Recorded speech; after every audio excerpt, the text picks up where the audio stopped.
tama yung binanggit mo kasi yung kailan lang nagkaroon ng press conference na naman sila. Na sila-sila na lang para humalik po sila sa media, sa mga vloggers, sa lahat, no, para magsalita kung ano yung detalye ng mga binanggit nila ng joint affidavit.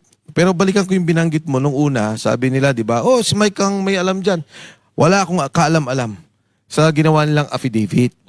Pero, nung nalaman ko na may ganitong lalabas, sabi ko kagad kay Attorney Levy, tutulong ako sa inyo. Ayokong mangyari yung nangyari kay Sergeant Gotesa. Kasi si Sergeant Gotesa, paglabas, sabi niya nung una, di ba, kasama niya yung grupo niya, tapos later on, illegally detained. Alam mo, Banat, mga kasama, may ebidensya ako ng pangigipit kay Sergeant Gotesa. Pero hindi ko kailangang ilabas ngayon yan. Okay. At meron akong pinanghahawakan. Kaya nga sabi ko, gusto ko bago mangyari yung paglabas ng ating mga kasundaluhan, yung mga Marines, no, mga sundalo, medyo maayos, mas organisado. Protektado yung pamilya, kailangan ayusin na walang mapahamak. At syempre, yung mga tao mismo.